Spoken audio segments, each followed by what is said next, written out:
हे माधव, हीरा सुनकर डायमंड समझे क्या? हजार्ड आइडेंटिफिकेशन रिस्क असेसमेंट है। मैं तो चलिए समझते हैं हीरा के कितने स्टेप्स होते हैं। उसमें सबसे पहला होता है आइडेंटिफाई द हजार्ड, अर्थात हमें पता करना रहता है कि साइट पर क्या चीज़ें हैं जो कि हमें नुकसान पहुंचा सकती है, जैसे कि work at height, material handling, open electrical wire, moving machinery, STF. ये सारी चीज़ें होती हैं जिसके अंदर ये क्षमता होता है कि ये क्या कर सकती है, हमें नुकसान पहुंचा सकते हैं।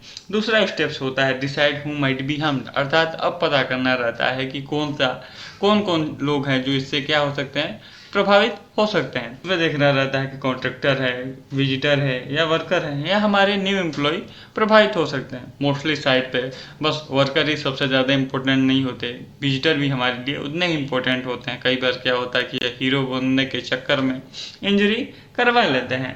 अब आते हैं अपने तीसरे स्टेप पे। तीसरा स्टेप हमारे लिए सबसे ज़्यादा इम्पोर्टेंट स्टेप्स होता है, क्योंकि इस स्टेप में हमें कैलकुलेशन करना रहता है कि रिस्क लेवल क्या है। इसके लिए हम दो चीज़ों को चेक करते हैं। उसमें सबसे पहला होता है लाइक्लीहुड, यानी चांस ऑफ एक्सीडेंट।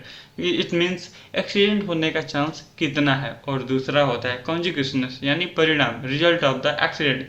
अगर जो एक्सीडेंट हुआ तो उसका डैमेज यानी उसका परिणाम क्या होगा। तो चलिए एक एग्जांपल से समझते हैं। मान लीजिए कलुआ काम कर रहा है 1 मीटर की हाइट पे, तो गिर जाएगा तो आखिर ज़्यादा से ज़्यादा क्या हो सकता है, स्मॉल इंजरी हो सकती है, हाथ में मोच आ सकता है। उससे ज़्यादा 1 मीटर यानी 3 फुट की हाइट से और कुछ नहीं हो सकता है। यही सेम कलुआ अगर जो काम कर रहा है हमारे 10 मीटर की हाइट पे अराउंड 30 फुट, तब क्या हो सकता है, अगर जो वहाँ से गिर गया तो उसकी जान भी जा सकती है। तो अब ये हमारा क्या हो गया, हाई रिस्क जॉब हो गया। तो अब आते हैं अपने 4 स्टेप पे। After the completing the third step to identify what is the level of risk. हमारा 4 स्टेप का काम होता है कि जो भी रिस्क लेवल हमको पता चला है उसको कैसे मिटिगेट या एलिमिनेट करना है। तो हम चौथे स्टेप में कलुआ को गिरने से बचाते हैं। कैसे? Using a control measure. अब बात करते हैं कंट्रोल मेजर। तो कंट्रोल मेजर क्या होता है? तो यह एक तरह का ऐसा मेथड होता है जिसका उपयोग करके हम चांसेस ऑफ एक्सीडेंट को रिड्यूस या एलिमिनेट कर देते हैं। तो कैसे करेंगे? मान लीजिए हम लोग पहला क्या बोलेंगे कि हम प्रॉपर इसके फोल्डिंग प्रोवाइड कराएंगे कलुआ को कि वो बेचारा गिरे ना। दूसरा, सेफ्टी बेल्ट भी प्रोवाइड कराएंगे।